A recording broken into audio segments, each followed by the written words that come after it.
My dear students, you are most welcome in this class.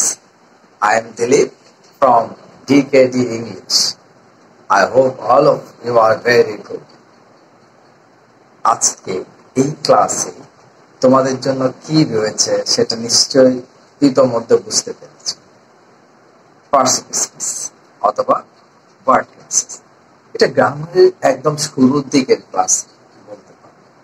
কিন্তু এই শুরুর দিকে ক্লাসের মধ্যে এই ওয়ার্ড ক্লাসের মধ্যে এমন কিছু ইম্পর্টেন্ট জিনিস রয়ে গেছে যেগুলো তুমি যদি ভালো করে না বুঝো, শুধু গ্রামার কেন, স্পোকেন ইংলিশ করতে গেলে কিংবা যে কোনো রকম এডুকেশনাল ইংলিশের মধ্যে যদি তুমি কোনো এক্সারসাইজ করতে যাও বা কোনো প্রবলেম সলভ করতে যাও, তাও তোমাকে সমস্যায় পড়তে হবে যদি না তুমি এই ওয়ার্ড ক্লাসেস বা পার্সিপিয়াসে ক্ষুদ্র ক্ষুদ্র বা পুরো জিনিসটা ভালো করে না বুঝো। তাই তোমার কাছে আমার পরামর্শ রইল বা তোমার প্রতি আমার অ্যাডভাইস রইল যে পুরো ভিডিওটা কোনো রকম স্কিপিং করা ছাড়া ওয়াচ করো। তাহলে হয়তো কিছু না কিছু জিনিস তুমি নতুনত্ব পেতে পারো। তবে আমি আবারও বলছি যে ভালো করে পুরো ভিডিওটা কোনো রকম স্কিপিং করা ছাড়া দেখতে হবে, তাহলে তুমি হয়তো। আর আগেও বলেছি যে এই ধরনের ভিডিওগুলো কোনো রকম স্কিপ করা ছাড়া তোমরা যেন ওয়াচ করো। স্কিপ করে দেখলে হয়তো খুব গুরুত্বপূর্ণ ছোটখাটো কিছু বিষয় তুমি মিস করতে পারো, যার কারণে তুমি হয়তো ভবিষ্যতে আফসোস করবে। সুতরাং কোনো রকম স্কিপিং করা ছাড়া পুরো ভিডিওটা ওয়াচ করো। তারপরে যদি মনে করো কি যে অর্থাৎ তুমি যদি নতুন হয়ে থাকো, পুরো ভিডিও ওয়াচ করার পর যদি মনে করো যে হ্যাঁ এই ধরনের সহজ বা টেকনিক্যাল বা রিয়েল মেথড অফ টিচিং থেকে তুমি কিছু শিখতে পারবে, বুঝতে পারবে, মনে রাখতে পারবে, তাহলে তোমার প্রতি আমার অনুরোধ রইল আমার চ্যানেলটা সাবস্ক্রাইব করে আমার সঙ্গে থেকে শেখো। আর তোমরা যারা ইতিমধ্যে আমার চ্যানেলটা সাবস্ক্রাইব করেছো তাদেরকে অজস্র পার্টস অফ স্পিচ আর ওয়ার্ড ক্লাসেস। বুঝতে পারছো যে এটা কি বোঝানো করছে। পার্টস অফ স্পিচ এর বাংলা অর্থ হচ্ছে পথ, আর ইংরেজিতে হচ্ছে পার্টস অফ স্পিচ। আবার এটাকে অন্য নামেও বলা হয়, যেমন নামও আছে যে ওয়ার্ড ক্লাসেস। ওয়ার্ড ক্লাসেস বলো আর পার্টস অফ স্পিচ বলো, এটা এক। পার্টস অফ স্পিচ ইংরেজিতে ব্যবহৃত শব্দগুলোকে পার্টস অফ স্পিচ বলে। একদম সংক্ষেপে আমি সবকিছু বুঝিয়ে দেওয়ার চেষ্টা করছি, একটু মনোযোগ দিয়ে বোঝার চেষ্টা করো। Sorry, the words those are used in English are called parts of speech. অর্থাৎ ইংরেজিতে এটাকে ইংরেজিতে যেভাবে ডেফিনিশনটা উল্লেখ করা হয়েছে বা লেখা হচ্ছে সেটা হচ্ছে যে the words those are used in English, অর্থাৎ ইংরেজিতে যেসব শব্দ ব্যবহৃত হয় তাদেরকে পার্টস অফ স্পিচ বলে। একদম সংক্ষেপে there are 8 parts of speech. তাহলে কয়টা আছে? 8টা পার্টস অফ স্পিচ আছে। সেগুলো হলো noun, pronoun, adjective, verb, adverb, preposition, conjunction and interjection. নাউনের একদম সংক্ষেপে মনে রাখার নিয়ম হচ্ছে এটা, নেম অফ এনিথিং, অর্থাৎ যে কোনো কিছুর নাম। এখন আমরা সাধারণত নাম বলতে দেখি কি হয়তো ব্যক্তির নাম বা কোন একটা জায়গার নাম অথবা নদীর নাম, পাহাড়ের নাম ইত্যাদি। কিন্তু এটা ডিটেলস আরো অনেক কিছুই আছে, যার জন্য আমাদের স্টুডেন্টরা অনেকেই এই নাউন চিনতে ভুল করে। আর সে বিষয়ে বিস্তারিত আলোচনা থাকবে নাউন ডেফিনেশন বা নাউন এক্সপ্লেনেশনের মধ্যে।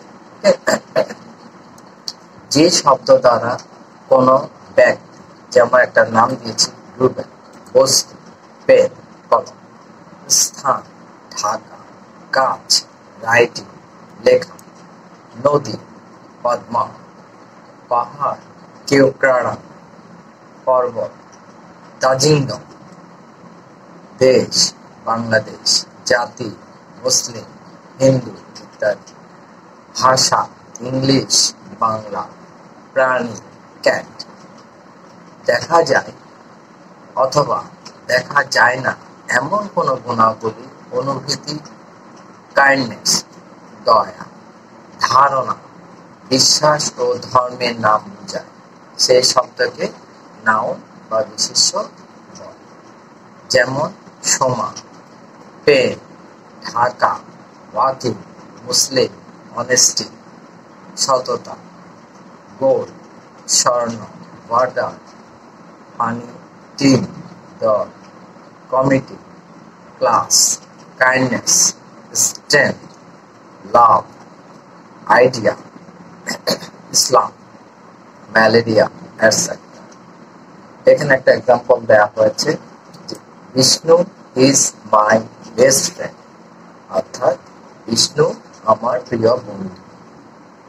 এটাকে যদি তুমি আবার একটু সুন্দরভাবে বা এটার বাংলা মিনিংটা বলতে হয়, তাহলে বলতে হবে বিষ্ণু হলো আমার ভালো বন্ধু, অথবা বিষ্ণু হয় আমার প্রিয় সেরা বন্ধু, অথবা আমার সেরা বন্ধু বিষ্ণু। এভাবে তোমাদের বুঝতে হবে। প্রণাম, প্রণামের বাংলাটা এখানে লেখা আছে।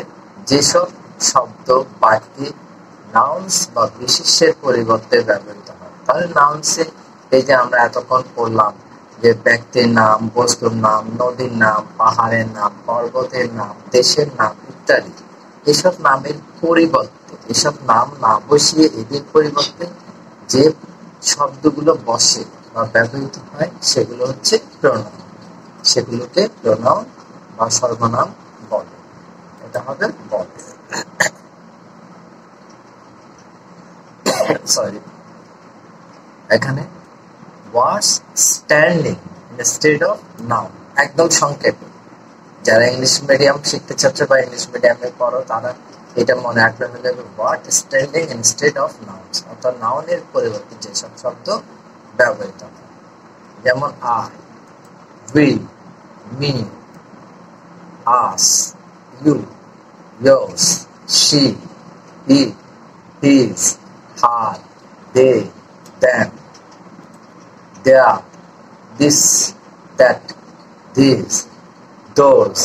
এই শব্দগুলো নিয়ে অনেকের মনে একটু দ্বিধা থাকে বা অনেকে একটু ভুল বুঝে বা ভুলে গেছে মনে হতে পারে এই দিস, দ্যাট, দিস, দোজ। গত কয়েকদিন আগে আমার স্টুডেন্ট আমাকে জিজ্ঞেস করছে, স্যার আমি এই যে দিস আবার এই যে টিএচই আছে দিস, এই দুইটার মধ্যে তফাৎ বুঝি না, কিংবা দ্যাট, দোজ এগুলোর মধ্যে তফাৎ বুঝি না। তখন তাকে সেটা বুঝিয়ে দিলাম, তারপরে সে বুঝলো। এটা যখন আমি প্রণামের ডিটেলস এখানে বুঝাবো, নিয়ম কানুন সহ, তখন আলোচনা করবো। এনিবডি যে কোনো, নোবডি কেউ না, এভরিবডি প্রত্যেক, সামবডি কেউ, এনিবডি যে কেউ।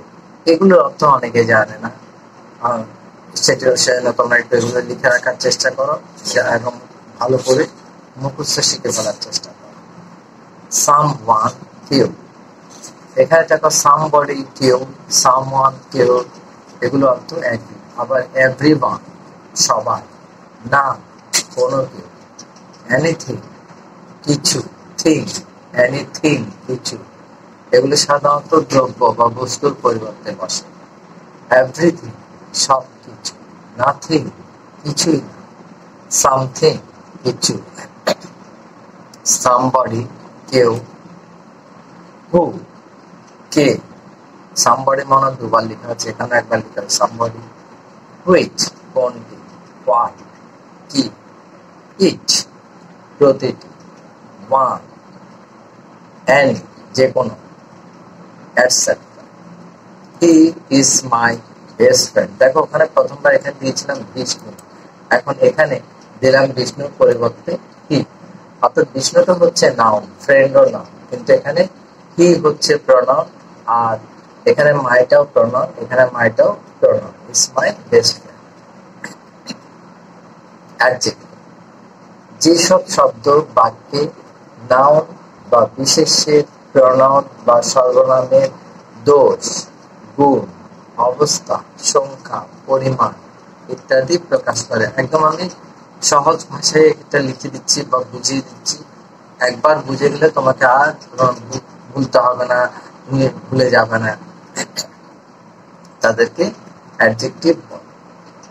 এটাকে ইংরেজিতে কিভাবে মনে রাখবে? Words limiting the meaning of nouns. Good, bad, দেখো গুড ভালো, ব্যাড খারাপ, লিটল সামান্য, ম্যানি অনেক, টু দুই, সিঙ্গেল একক, বিউটিফুল সুন্দর, রিচ ধনী, পুয়ার গরিব, হ্যাপি সুখী, ফোর চার, ফার্স্ট প্রথম, ক্লেভার চতুর বা চালাক, সুইট মিষ্টি, সেফ নিরাপদ, ব্রাইট উজ্জ্বল, মেরিটোরিয়াস মেধাবী, স্ট্রেঞ্জ অদ্ভুত, etcetera. He is my best friend, এখানে দেখো অ্যাডজেক্টিভ কোনটা? বেস্ট, যার মানে হচ্ছে সেরা। ফোর, ভার্বস, যেসব শব্দ দ্বারা কাজ করা বোঝায়, অর্থাৎ হওয়া, লওয়া, যাওয়া, ধরা ইত্যাদি। ইংরেজিতে তুমি বলতে পারো যে হওয়া, বি, লওয়া, টেক, যাওয়া, গো, এখানে আমি ইংরেজি দিয়েছি। তাকে ভার্বস বা ক্রিয়া বলে। Words expressing an action or state of being. Read, eat, see, go, come, write, hear, শোনা, laugh, হাসা, sing, গান করা, play, dance, নাচা, sleep, ঘুমানো, stand, দাঁড়ানো, etc. এখানে এই সেন্টেন্সে it is my best friend, এখানে is হচ্ছে ভার্ব, তবে is হচ্ছে এখানে বি ভার্ব। অ্যাডভার্বস, যেসব শব্দ নাউন্স বা বিশেষ্য, প্রোনাউন বা সর্বনাম ছাড়া ভার্বস, অ্যাডজেক্টিভ বা অন্য কোনো, এমনকি কোনো বাক্যে যে কোনো অ্যাডভার্বকে নির্দেশ করে। এই সেন্টেন্সটা একটু ভালো করে বোঝার চেষ্টা করো। এমন কিছু শব্দ আছে যেগুলো নাউন প্রোনাউন ছাড়া অন্য যে কোনো পার্টস অফ স্পিচ, অর্থাৎ ভার্ব, অ্যাডজেক্টিভ, তারপরে প্রিপোজিশন ইত্যাদি, ভার্ব, অ্যাডজেক্টিভ বা অন্য কোনো যদি পার্টস অফ স্পিচকে কোয়ালিফাই করে বা নির্দেশ করে, এমনকি কখনো কখনো সেন্টেন্সকে পর্যন্ত সে কি করতে পারে? নির্দেশ করতে পারে বা বোঝাতে পারে, লিমিট করে দিতে পারে, তাকে অ্যাডভার্বস বলে, অ্যাডভার্বস বলে বা তাদেরকে অ্যাডভার্বস বলে। Word limiting the meaning of verbs, আর সংক্ষেপে তুমি যদি মনে রাখতে চাও সেটা হচ্ছে যে যেটা ভার্বকে লিমিট করবে, ভার্ব কোথায়, কখন, কিভাবে হয় সেটা লিমিট করে দেয়, সেটা হচ্ছে অ্যাডভার্ব। কুইকলি তাড়াতাড়ি, কেয়ারফুলি সতর্কতার সাথে, আর্লি ভেরি, ওয়েল সুন শীঘ্র, লেট দেরি, নাও এখন, দেন তখন, টুমরো আগামীকাল, টুডে আজ, ইয়েস্টারডে গতকাল, সরি হিয়ার এখানে, দেয়ার সেখানে, ওয়ান্স একদা বা একসময়, অ্যাগেইন আবার, অলওয়েজ সবসময়, কোয়াইট বেশ, শিওরলি নিশ্চিতভাবে, ক্লিয়ারলি পরিষ্কারভাবে, ফার্স্ট দ্রুত, ভেন কখন বা যখন, হোয়াই কেন, এনাফ যথেষ্ট, ফার্স্ট প্রথম, ইয়েস হ্যাঁ, নো না, আপ টু হবে, এটা আপটা বাদ দিলাম।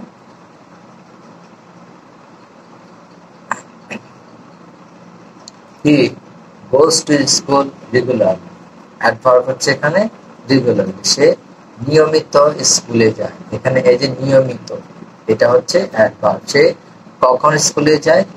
বা কিভাবে স্কুলে যায় এটা বোঝালে যে আনসারটা পাবে সেটা হচ্ছে অ্যাডভার্বস।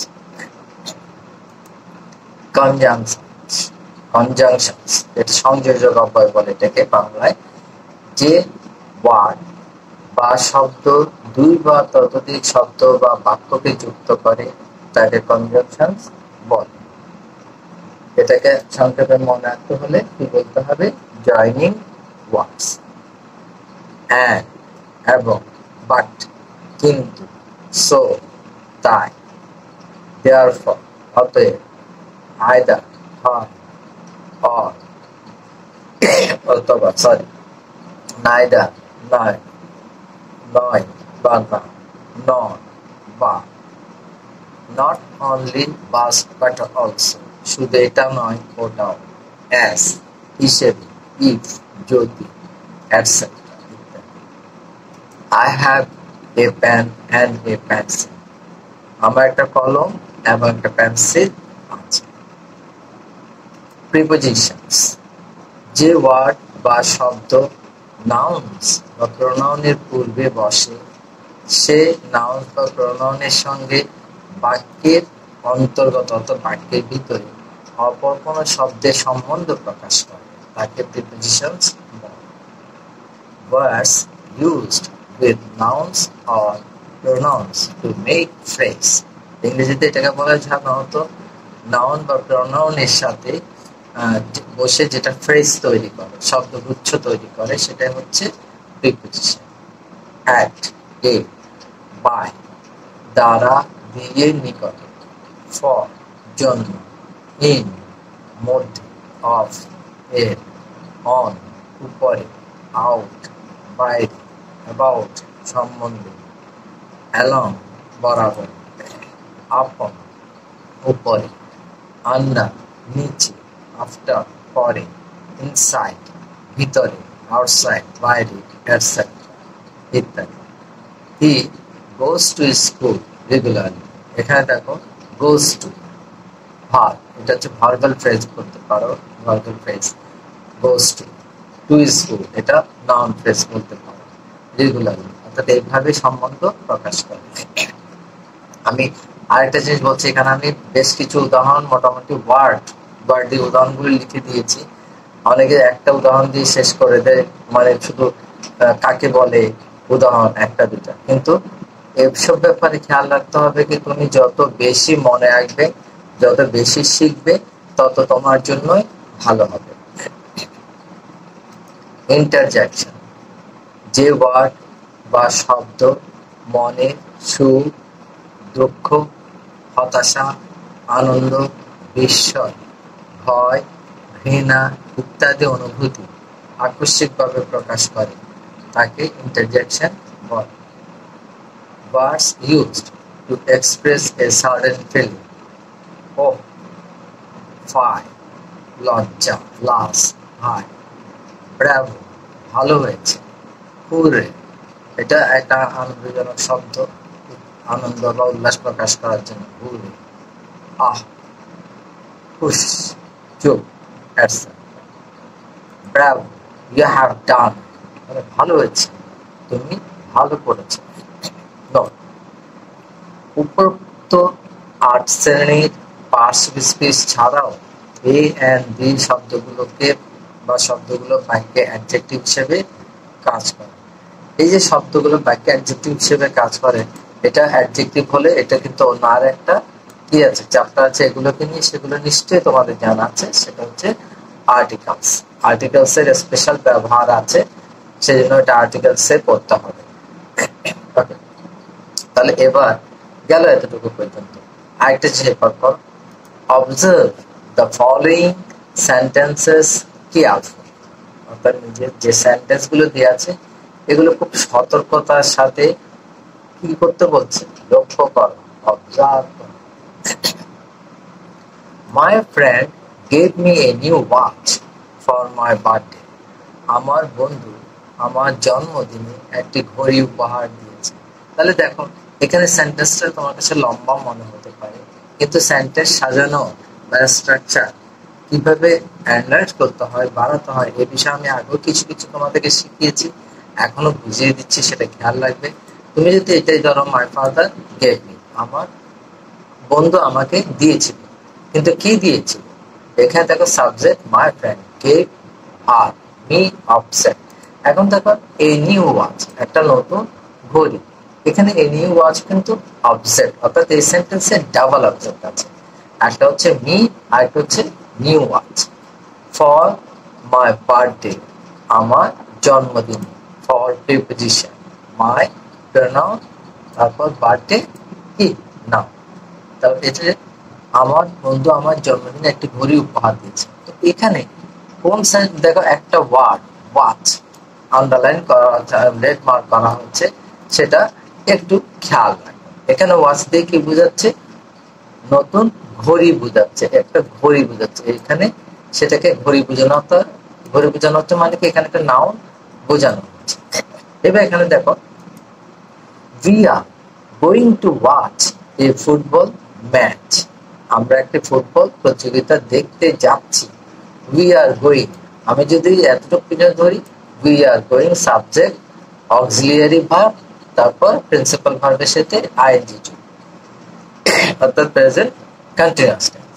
টু ওয়াচ, দেখতে বা উপভোগ করতে। তাহলে এখানে ওয়াচ শব্দটা কি দিয়ে কিভাবে হিসেবে ব্যবহার হচ্ছে? এখানে ওয়াচ শব্দটা ব্যবহার হচ্ছে ভার্ব হিসেবে। ভার্ব, এই জায়গায় এটা হচ্ছে নাউন আর এই জায়গায় এটা হচ্ছে ভার্ব। তো তুমি চাইলে এখানে পাশে লিখে দিতে পারো, এটা হচ্ছে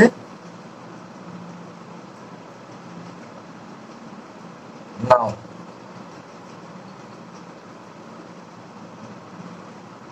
এটা নাউন, আর এই ওয়াচটা কি হলো? এটা হবে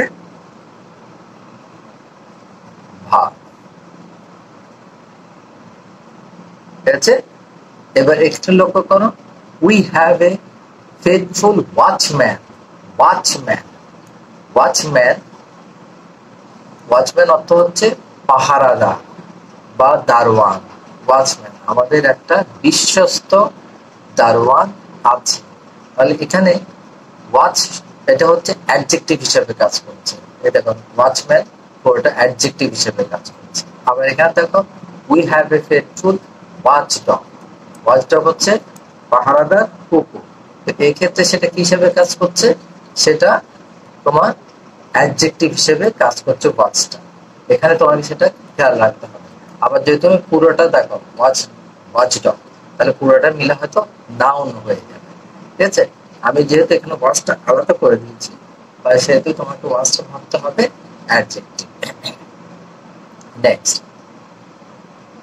the spring of my watch is broken, আমার ঘড়ির স্প্রিং ভাঙা। এখানে স্প্রিং দিয়ে কিন্তু একটা জিনিসের নাম বোঝানো হচ্ছে। ঠিক আছে? তাহলে এখানে আরেকটা জিনিস লক্ষ্য করো, দা, সাধারণত দাটা কোথায় বসে? নাউনের আগে বসে। সুতরাং এখানে এই যে স্প্রিং, এটা কি বুঝাবে? নাউন বুঝাবে, নাউন। আবার এখানে দেখো, the dog try to spring over the gate, কুকুরটি ফটকের উপর দিয়ে বা গেটের উপর দিয়ে লাফানোর চেষ্টা করছিল। তাহলে এখানে কি করছিল? যে ট্রাই টু স্প্রিং, লাফানো, লাফানোর, এটা হচ্ছে যে verb. Try to spring over the gate, তাহলে এটা কি হবে? এটা হবে ভার্ব। যেহেতু এটা লাফানোর কথা বলছে স্প্রিং, সুতরাং এটা হবে ভার্ব। এরপরটা দেখো, আই লাভ স্প্রিং ফ্লাওয়ার্স, আমি বসন্তের ফুল ভালোবাসি। যদি আমি এখানে দিতাম আই লাভ ফ্লাওয়ার্স, আমি ফুল ভালোবাসি, কিন্তু এখানে আরেকটা শব্দ আনা হচ্ছে স্প্রিং। স্প্রিং শব্দটা এখানে কি বোঝাচ্ছে? বসন্তকালের ফুল ভালো, অর্থাৎ বসন্তকালে ফুল ভালোবাসি। সিম্পলি যদি আমি স্প্রিং এর নামটা বলতে চাই, স্প্রিং একটা সিজনের নাম, ঋতুর নাম, সেক্ষেত্রে স্প্রিংটা হচ্ছে নাউন। কিন্তু এখানে দেখো ফ্লাওয়ার্স এর পূর্বে বসেছে, ফুলের পূর্বে বসেছে, আর সেজন্য এটা হয়ে গেল কি? এটা হয়ে গেল অ্যাডজেক্টিভ। অ্যাডজেক্টিভ, ওকে? আমি বসন্তের ফুল ভালোবাসি। তাহলে এতটুকু আমার মনে হয় মোটামুটি তোমাদের ক্লিয়ারলি বোঝা হয়ে গেছে। যদি ক্লিয়ারলি বোঝা না হয় তাহলে আমি আবার বলবো যে প্রথম দিক থেকে এই যে কাকে বলে ডেফিনিশনটা বা উদাহরণগুলো তুমি একটু ভালো করে আবার পরে বুঝে নেওয়ার চেষ্টা করো। কেননা তারপরে যে এক্সারসাইজটা আমি করতে বলছি বা এখানে এক্সারসাইজটা দেয়া হয়েছে সেটা যদি তোমাকে করতে হয় তাহলে এই উপরের পুরো এক্সপ্লেনেশনটা ব্যাখ্যাটা ভালো করে বুঝতে হবে। ঠিক আছে? তাহলে আগে আমার মনে হয় কি একটু প্রথম দিক থেকে আবার দেখে নাও, রিভিউ করে তারপরে এটা করবে বা এটা এখন করবে। আর এটা যদি ভেরিফাই করতে চাও প্রথমে কি করবে, এই সেন্টেন্স গুলো তুমি লিখে নিতে পারবে। এই সেন্টেন্স গুলো খাতায় লিখে নাও, খাতায় লিখে নিয়ে ভেরিফাই করো আগে নিজেকে। কেমন করে করবে দেখো, এইটা প্রশ্নটা, what parts of speech are the words in italics? Italics এই যে দেখো, ইতালিক্স শব্দটার অর্থ হচ্ছে কিন্তু যে শব্দগুলো একটু বাঁকা ভাবে লেখা হয়েছে, ইতালিক্স। এই এখন আমি ইতালিক্স করে দিলাম। দেখো ইতালিক্স মানে কিরকম, বাঁকা। প্রত্যেকটা সেন্টেন্সের মধ্যে বাঁকা শব্দ পাবে। যে বাঁকা করে লেখা শব্দটা বা শব্দগুলো সেগুলো কোন পার্টস অফ স্পিচ সেটা তোমাকে লিখতে হবে বা বর্ণনা করতে হবে। তাহলে আগে তোমরা কি করবে বা তুমি সেন্টেন্স গুলো লিখে নিজে কতটুকু বুঝেছো সেটা লিখে ফেলো, অর্থাৎ ভেরিফাই করো। তুমি এতক্ষণ কষ্ট করে এটা শুনেছ বুঝেছ, এবার নিজে যাচাই করো নিজেকে তুমি কতটুকু বুঝেছ, তারপরে আমার সাথে মিলা। তারপর আমিও বুঝিয়ে দিচ্ছি, এখানে বোঝানোটা তো শেষ নয়। অর্থাৎ এখানে এই যে ইতালিক শব্দটা কোন পার্টস অফ স্পিচ হলো, কেন হলো, কিভাবে হলো, এটাও আমি বুঝিয়ে দিচ্ছি। তার আগে তুমি নিজে নিজেকে ভেরিফাই করো যে এটা কেন হলো, কিভাবে হলো। আগে সেটা শেষ করো, তারপর এটা করো।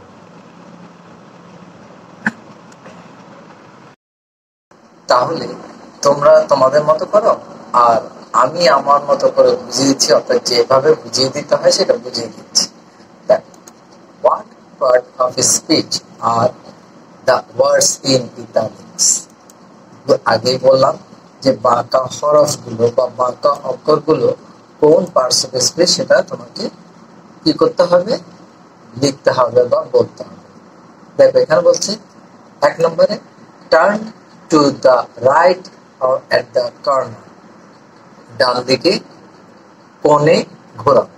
একই সাথে কিন্তু আমি এখানে ট্রান্সলেশনের মাধ্যমে তোমাদেরকে কিভাবে স্পোকেন ইংলিশ করতে হয় সেটাও বলে দিচ্ছি। এখান থেকে ট্রান্সলেশন শিখো, এবং ট্রান্সলেশন শিখলে তো এটা স্পোকেন ইংলিশও তুমি কাজে লাগাতে পারবে। Turn to the right at the corner, তাহলে এখানে একটা শব্দ দেওয়া হচ্ছে টার্ন ইতালিক্সে, আর একটা শব্দ দেওয়া হচ্ছে কর্নার। তাহলে এখন কোনটা কোন পার্টস অফ স্পিচ সেটা তোমাকে লিখতে হবে।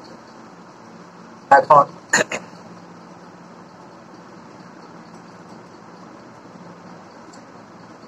আনসারটা কি লিখবে,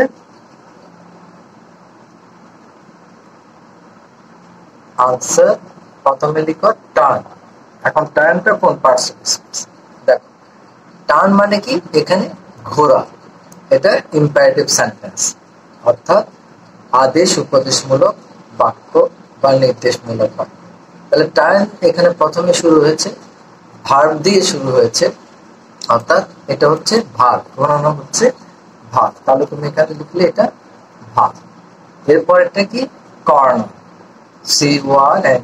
এখন কর্নারটা কোন পার্টস অফ স্পিচ, দেখো ডান দিকে কোণে ঘোরা, কোণে। তাহলে এই কোণের কথা বলছে, এটা নিশ্চয় কোন একটা জায়গার কথা বলছে, জায়গায় স্পেসের কথা বলছে, নামের কথা বলছে। সুতরাং এই কর্নারটা কি হবে, নাউন। তারপরে তার আগে একটা খেয়াল করে, এখানে একটা আর্টিকেল আছে। আর্টিকেল সাধারণত কার পূর্বে বসে, আর্টিকেল সাধারণত নাউনের পূর্বে বসে, ঠিক আছে? সুতরাং সে অনুযায়ী এটা হচ্ছে noun. Number B, use a big hammer for those nails. এখন দেখো এখানে কি আছে, এই যে হ্যামার শব্দটা তোমার হ্যামার আছে, যেটা ইতালিক করে দেওয়া হয়েছে। আরেকটা কি আছে, নেলস, নেলসটা ইতালিক করে দেওয়া হয়েছে। সুতরাং এই দুটা আমাদেরকে লিখতে হবে কোনটা কোন পার্টস অফ স্পিচ। তাহলে আনসার পেলে কি, এখানে প্রথম আসছে হ্যামার। হ্যামারটা কোন পার্টস অফ স্পিচ? দেখো এখানে use a big hammer, big hammer. এখানে বিগটা হচ্ছে অ্যাডজেক্টিভ। তো অ্যাডজেক্টিভ কাকে কোয়ালিফাই করে, কাকে নির্দেশ করে? সাধারণত নাউন বা প্রোনাউনকে নির্দেশ করে। সুতরাং এখানে হ্যামারটা কি হবে, প্রোনাউন তো নয়, যেহেতু এটা হি সি ইট এখানে কোনোটাই নেই। সুতরাং এটা হবে কি নাউন। নাউন এটা হচ্ছে HAMMER, হ্যামার তো হাতুড়ি, এটা হচ্ছে নাউন।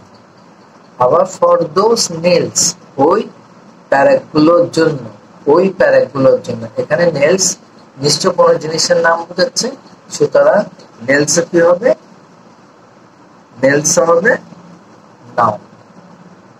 ঠিক আছে।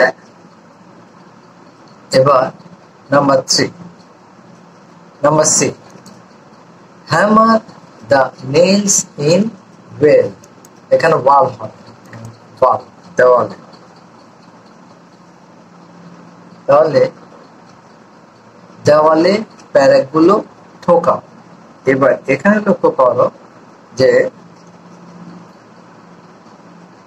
হ্যামার দেওয়া আছে, হ্যামার, হ্যামার কি করা হয়েছে, এটা ইতালিক করা হয়েছে। সুতরাং হ্যামারটা আগে আন্ডারলাইন করে ফেললাম। আর এটা হচ্ছে কি নেলস। তাহলে হ্যামার মানে কি, এখানে ঠোকাও। সুতরাং ঠোকাও দিয়ে শুরু হয়েছে, অর্থাৎ ক্রিয়া দিয়ে শুরু হয়েছে, ভার্ব। এখানে হ্যামারটা হবে ভার্ব, এখানে হ্যামারটা হচ্ছে verb. Are the nails, nail বলছি, দা বললাম, দা কখন বসে সাধারণত নাউন প্রণামে পূর্বে। সুতরাং এটা কি নাউন। এবার D, nail the picture on the wall, দেওয়ালে ছবিটি টাঙাও, টাঙাও। এইবার এখানে লক্ষ্য করো, এটা কি হবে নেল। আনসার একটা বলছে, অ্যান্সার নেল। এখানে আগে নেলটা আন্ডারলাইন করে নাও, নেল। তাহলে এটা কি দিয়ে শুরু হচ্ছে, টাঙাতে বলছে, অর্থাৎ নিশ্চয় কোন একটা কাজের নাম বোঝায়, কাজ করা বোঝাচ্ছে। সুতরাং এটা কি হবে, নেলটা হবে verb. E, I can answer that question, আমি সেই প্রশ্নের উত্তর দিতে পারি। তাহলে এটা সরি, I can answer, এখানে কোনটা আন্ডারলাইন করা হয়েছে, কোনটা ইতালিক করা হয়েছে, আনসার। I can answer, আমি উত্তর দিতে পারি। তাহলে উত্তর দিতে পারা, এটা নিশ্চয় কোন একটা ভার্বের নাম বোঝাচ্ছে, ভার্ব বোঝাচ্ছে, ক্রিয়া বোঝাচ্ছে। সুতরাং এটা কি হবে, আনসার হবে কি verb. Next, give me the answer to the question. তাহলে এখানে ইতালিক করা হয়েছে আনসার, আনসার ইতালিক করা হয়েছে, আমাকে প্রশ্নটি উত্তর দাও। তাহলে এখানে উত্তর দিতে বলছে, উত্তর দাও, উত্তর দাও, তার মানে কোন একটা জিনিস দিতে বলছে। সুতরাং এখানে জিনিস যখন বুঝাচ্ছে, এটা কি হয়ে যাবে, এটা হয়ে যাবে নাও। জিনিসের নাম বুঝাচ্ছে, সেজন্য এটা হবে নাও। নেক্সট কি বলছে দেখো, we are going to stay in Athens, আমরা অ্যাথেন্সে থাকতে যাচ্ছি, থাকতে। সুতরাং এখানে দেখো টু এর পরে কি বসছে, একটা শব্দ বসছে, যেটাকে আমরা বলি ইনফিনিটিভ ভার্ব। এটা হচ্ছে, সুতরাং কি হবে ভার্ব। আনসার স্টে হবে কি verb. Next, our stay there will be for a week। তাহলে এখানে ইতালিক করা হচ্ছে স্টে, স্টেট অর্থাৎ আমাদের অবস্থান, এটা অবস্থান কি বুঝাচ্ছে? কোন একটা নাম বুঝাচ্ছে, জিনিস বুঝাচ্ছে। সুতরাং এখানে স্টেটটা কি হয়ে যাবে? স্টেটটা হয়ে যাবে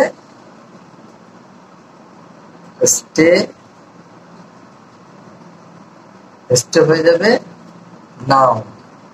আবার এখানে দেখো তার আগে একটা আওয়ার আছে, এখানে আওয়ার কিন্তু প্রোনাউন হলে এটা উন্নত অ্যাডজেক্টিভ, প্রোনোমিনাল অ্যাডজেক্টিভ, তার কারণ এটা নাউনের পূর্বে বসেছে। সুতরাং এখানে স্টেটা হচ্ছে noun. We drink tea from teacups. আমরা চায়ের কাপ থেকে চা পান করি, তাহলে আমরা পান করি। এখানে we drink, দেখো ড্রিঙ্কটা আছে, পান করে ইংরেজি, পান করে ইংরেজি হচ্ছে ড্রিঙ্ক, অর্থাৎ এটা কি বুঝাচ্ছে? এটা হচ্ছে ড্রিঙ্ক, ড্রিঙ্ক এখানে হবে ভার, আমরা পান করি, এখানে ড্রিঙ্কটা হবে ভার। জে। এখন এটা কি হবে? এখানে ইতালিক করা হয়েছে drink, drink. Will you come and have a drink? আপনি কি আসবেন এবং সে পানীয় নেবেন? এখানে চা অথবা কোনো কোল্ড ড্রিঙ্কস এর কথা বলছে, তাহলে একটা পানি, এখানে একটা এ আর্টিকেল বসছে, আর্টিকেল সাধারণত কোথায় বসে? নাউনের পূর্বে বসে। সুতরাং এখানে ড্রিঙ্কটা কি হবে? এটা হবে ড্রিঙ্কটা হবে noun. K, the smoke is going up the chimney. দেখো এখানে দিয়েছে কি? স্মোক, স্মোকটা ইতালিক করা হয়েছে, তাহলে চিমনি দিয়ে ধোঁয়া উপরে উঠে যাচ্ছে। The smoke is going up the chimney. এখানে স্মোক এর আগে কি আছে? দা আছে। সুতরাং এটা কি হয়ে যাবে? এটা হবে নাউন। একটু আগে বলেছি, আর এই যে অ্যাডজেক্টিভ, অ্যাডজেক্টিভ সাধারণত নাউনের পূর্বে বসে। সুতরাং স্মোকটা হবে কি এখানে? Noun. But the baby in the small bath and dry him with the bath towels. এখানে দেখো এই যে বাথ শব্দটা কি করা হয়েছে? ইতালিক করা হয়েছে।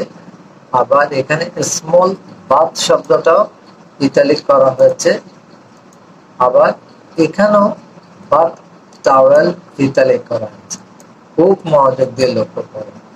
But the baby in the small bath, ছোট শিশুটি, ছোট গোসলখানায় গোসল করা। দেখো গোসলখানায়, বাট গোসল করাও, তাহলে এই গোসল করাটা হচ্ছে একটা ভার্বকে নির্দেশ করা হচ্ছে। সুতরাং প্রথম বারটা কি হবে? প্রথম বারটা হবে BATH, প্রথম বারটা হবে ভার্ব। তারপর দ্বিতীয় ভার্বটা কি হবে? Small bath. দ্বিতীয় ভার্বটা হবে স্মল অ্যাডজেক্টিভ। অ্যাডজেক্টিভের পরে কি আসছে? নাউন। সুতরাং এটা হয়ে যাবে নাউন। তারপরে and dry in the small bath and dry him with the bath towels. তাহলে এটা গোসলখানার টয়লেট, কিন্তু এটাতে বৈশিষ্ট্য হচ্ছে এটা গোসলখানার টাওয়েল। তাহলে এই বারটা কি হবে? এই বারটা হবে অ্যাডজেক্টিভ, কারণ সেই টয়লেটটাকে বিশেষভাবে বিশেষিত করা হয়েছে বা কোয়ালিফাই করা হয়েছে কি দিয়ে? বাত দিয়ে। John's mother is using an electric iron.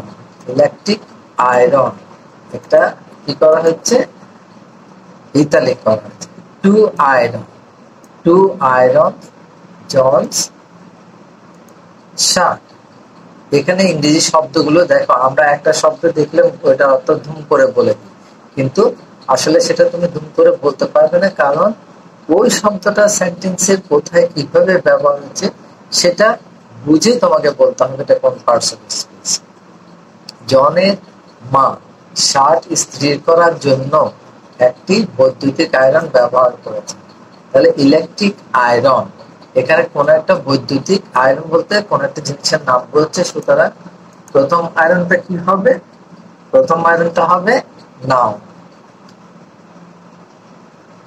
Iron প্রথমটা হচ্ছে নাউন। টু আয়রন, এই যে দেখো প্রিপারেশনের পরে আর একটা আয়রন দেওয়া হচ্ছে, অর্থাৎ এটা ভার্ব। কিসের জন্য? ইস্ত্রি করার জন্য, ইস্ত্রি করার জন্য। সুতরাং দ্বিতীয় আয়রনটা কি হবে? দ্বিতীয় আয়রনটা হবে verb. And that iron gate is made of iron that came from England. দেখো সেন্টেন্স গুলো লক্ষ্য করো, এগুলো ছোট ছোট শব্দ দিয়ে কিভাবে সেন্টেন্স তৈরি করতে হয়। অথচ ছোট ছোট সেন্টেন্সকে বাড়িয়ে কিভাবে বড় বাক্য, বড় সেন্টেন্স তৈরি করতে হয়। যেমন that iron gate is made of iron, এটা একটা সেন্টেন্স। সে কি লোহার গেটটি বা ফটকটি লোহা দিয়ে তৈরি। আবার দ্যাট রিলেট করা হচ্ছে, অর্থাৎ রিলেটিভ প্রনাউন দ্যাট দিয়ে। কেম ফ্রম ইংল্যান্ড, যেটা ইংল্যান্ড থেকে এসেছে। এখানে প্রথম আয়রনটা কি হবে? দ্যাট আয়রন গেট, গেটের পূর্বে বসেছে আয়রন। সুতরাং এই আয়রনটা কি হবে?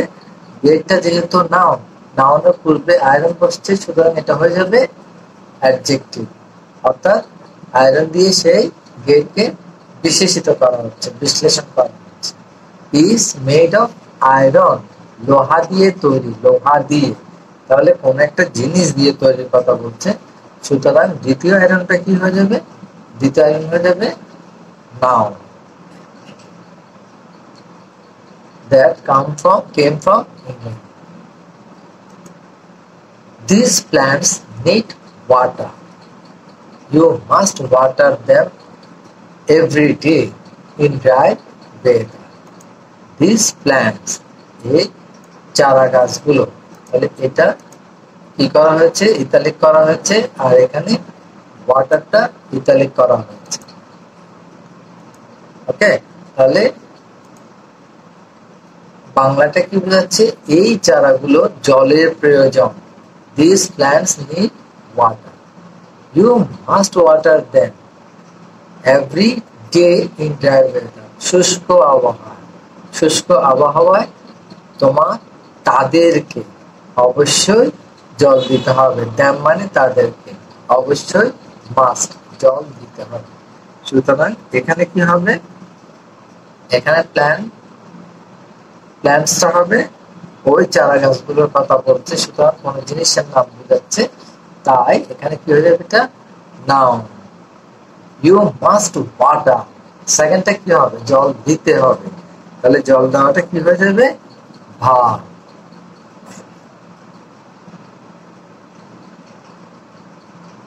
এখানে তো এটা আন্ডারলাইন করা হলো না, আরেকটা আছে।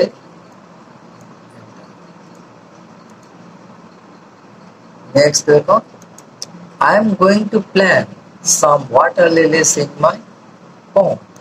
Plant, going to plant, এখানে প্ল্যানকে ইতালিক করা হয়েছে।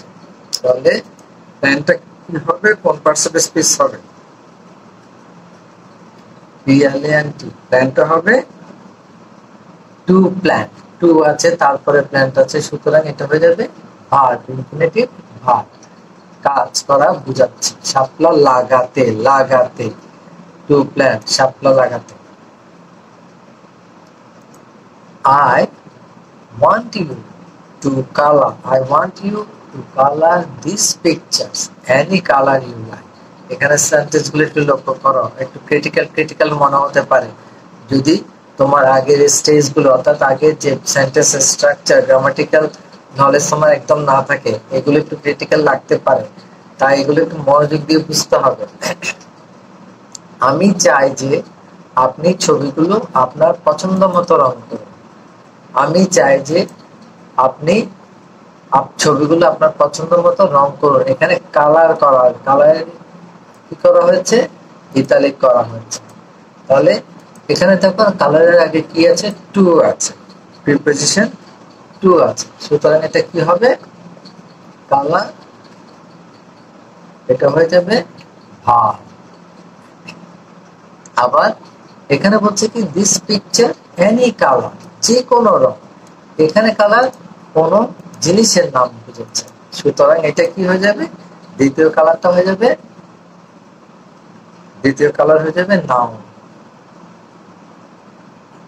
Sorry.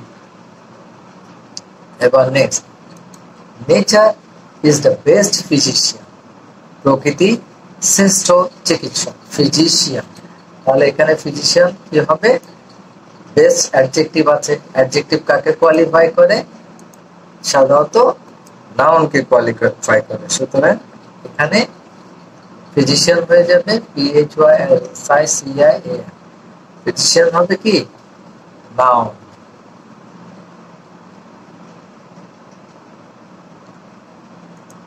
Bad habits grow unconsciously, bad, দেখ খুব সুন্দর লাইন, কিন্তু এগুলো সবসময় মাথায় থাকে না। ব্যাড হ্যাবিটস গ্রো আনকনশাসলি, খারাপ অভ্যাসগুলো অসচেতন ভাবে বৃদ্ধি পায়, খারাপ অভ্যাসগুলো, তাহলে কোনো কিছুর নাম বোঝাচ্ছে, আর এটা কি হবে, কোনো কিছুর নাম বুঝালে অফকোর্স সেটা হয়ে যাবে কি, সেটা হলো noun. All roads lead to Rome, সব রাস্তাগুলো রোমের দিকে পরিচালিত হয়। লিডস, লিডকে এখানে কি করা হয়েছে, ইতালিক করা হয়েছে, লিড মানে পরিচালিত হওয়া, সুতরাং এটা কি পরিচালিত হওয়া যখন বোঝাচ্ছে অবশ্যই সেটা ভার্বের নাম বোঝাচ্ছে, সুতরাং ভার্বের নাম বোঝাচ্ছে না, সরি ভার্ব বোঝাচ্ছে, সুতরাং এটা হয়ে যাবে লিড মানে ভার্ব। এটা এখানে শেষ। ওকে, এবার নেক্সট আরেকটা প্রশ্ন আছে, দেখো তুমি যত এক্সারসাইজ করবে তত এই বিষয়ে তোমার জ্ঞানটা বাড়বে, অভিজ্ঞতা বাড়বে। এখানে এবার আরেকটা এক্সারসাইজ দেওয়া হয়েছে কি, find out nouns from the following sentences and translate into Bengali. প্রথমে কি বের করতে হবে, তোমাকে নাউন গুলো বের করতে হবে, এরপরে কি করতে হবে, সেগুলোকে বাংলায় ট্রান্সলেশন করতে হবে। তাহলে এটাকে আগে কি করবে, আগে লিখে, অর্থাৎ ভিডিওটা পজ করে সেন্টেন্স গুলো লিখে কি করবে, আগে নিজের অভিজ্ঞতা কতটুকু আছে বা তুমি কতটুকু শিখেছ, কতটুকু জেনেছ, সেটা ভেরিফাই করার জন্য আনসার গুলো নিজে পড়ে নাও, তারপরে তুমি আমার সাথে মিলাও তোমার কতটুকু শুদ্ধ হলো, ভুল হলে কেন ভুল হলো সেটাও জেনে নাও।